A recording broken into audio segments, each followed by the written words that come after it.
Looking forward to journeying with you over the next 6 weeks as we study about the Jewishness of Jesus. It's really one element of the Christian life and the life of Jesus that we've missed. And as we study, we're going to learn to think and listen to the scriptures with a Hebraic understanding. Look forward to being with you.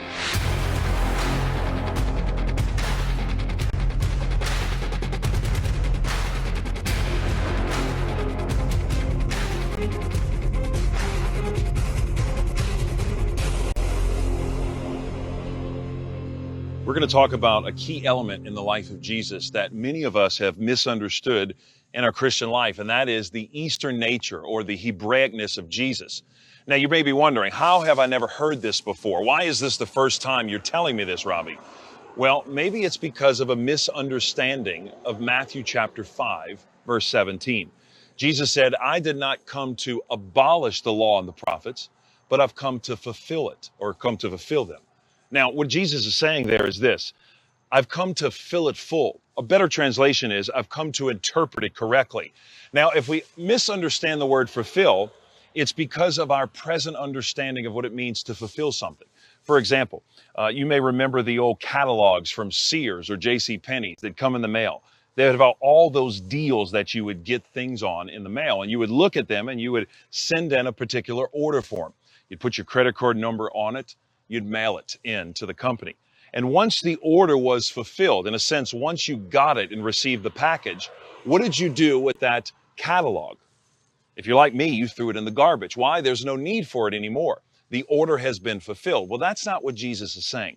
He's not saying the order has been fulfilled. He's saying it's been interpreted correctly. I'm coming to interpret it in a way for you to understand it.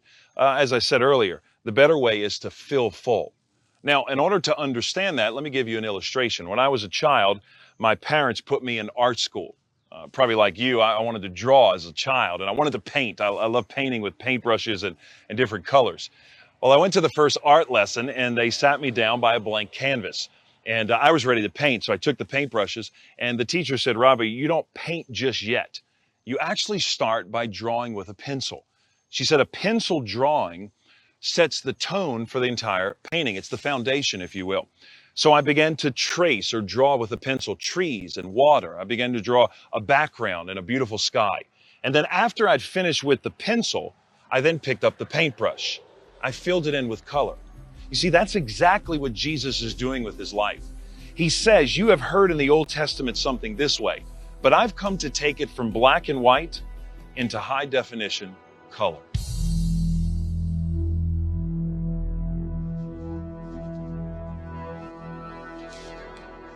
So what does it mean to interpret correctly? Well, the very next thing Jesus does is he begins to say, you've heard it said this way, but I say to you this way. You've heard it say that way, and I'll say to you this way. And then he lives a life and he shows and emulates what he expects from others.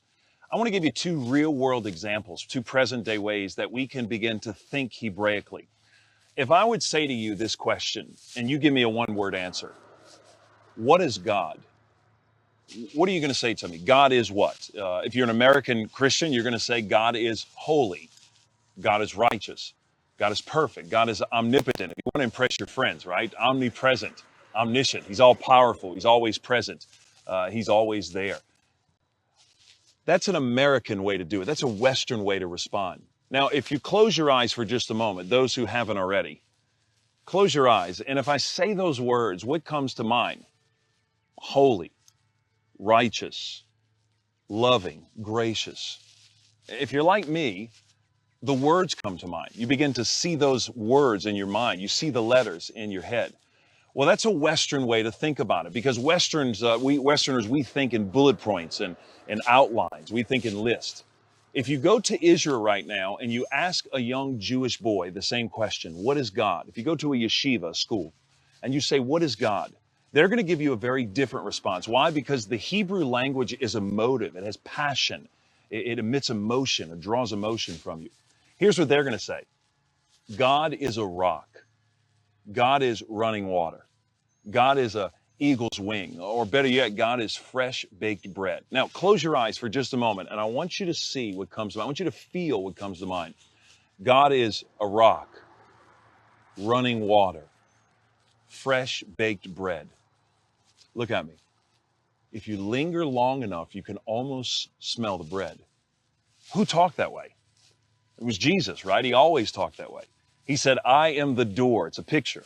He says, I am a pathway. It's a visual walking structure to walk on. Jesus says, I am a rock. He says, I am bread. He does this all the time. Another way to think Hebraically is to think with two hands, and this will help us a lot, particularly with a lot of the controversy we see in churches today. See, we as Westerners think on one hand, which means it has to be one or the other. It has to be red or black. It has to be blue or green. It has to be A or B. Can't be both. But Easterners think on two hands. And so they'll say on the one hand and on the other hand. I'll give it to you this way. As a Westerner, we think A plus B equals C. But as an Easterner, Jesus would have thought A plus B equals, get this, AB. It's a both and. And so controversies or theology or doctrine that has been at tension at times really comes to life. You see, Jews don't have a problem, Easterners don't have a problem with apparent contradictions being in tension. So we say the question, did God choose you or did you choose God? If you ask an American Christian, it has to be one or the other, right? But if you go to a Jewish man, an Easterner, you ask him the very same question, who chose you? Did you choose God or did God choose you? Guess what he says? Yes to both. I think that changes the way we look at the New Testament. I think it changes the way we read the Bible. So you're probably wondering, how does an American pastor get caught up in the Jewishness of Jesus? I went to a study years ago. It was a conference taught by the late Dr. Dwight Pryor. And Dr. Pryor was kind of a mentor to me in the Jewish Roots movement. And he began to teach a session at the time on Jesus and Paul. Jesus the rabbi, Paul the Pharisee, and what does that look like? Are they together? Do they contradict? It was a wonderful seminar. I was rooming with a Messianic Jewish rabbi. Now, it was great for me. It was horrible for him. And the reason is this poor guy was kept up all night by questions by me. I would just pepper him with these questions. And a Messianic Jewish rabbi is this. He's a Jewish-born individual who leads a synagogue, but it's a Messianic synagogue. He realizes that Jesus is his Messiah. So he has this wonderful understanding of the Old Testament. And I realized we were going to be friends when, after the first session, Dr. Pryor asked the class a question. He said, does anyone know from Matthew chapter 11, when John the Baptist asked the question to Jesus from prison, are you the coming one, or should we look for someone else? And my roommate raised his hand and he says, I know what that is. That's actually a connection to the Old Testament. It's the one Malachi chapter 3 spoke about as the coming one, but it's also the one in Zechariah chapter 9 as the Lord himself will come. It's a direct connection. I said, who is this guy?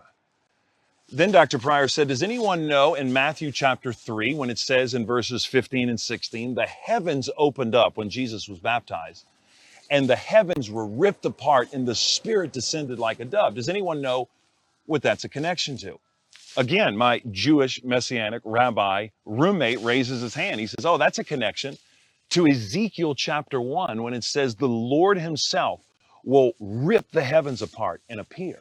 So I began to ask him a bunch of questions that night. How do you make these connections from the old and the new? And he said, the problem with you Western Christians, with you American Christians, is that you don't appreciate the New Testament because you don't understand the old. I said, what do you mean?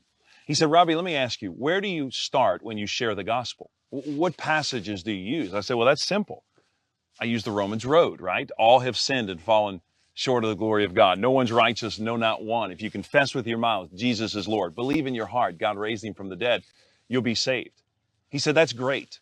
That's a Western way to do it. I said, what do you mean? He said, I use a different approach. I said, what approach do you use? He said, I start with the Bible Jesus used.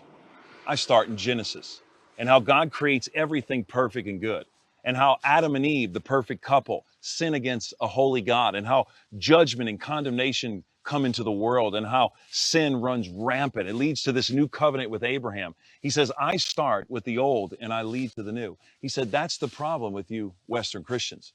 You don't really appreciate the new because you don't understand the old.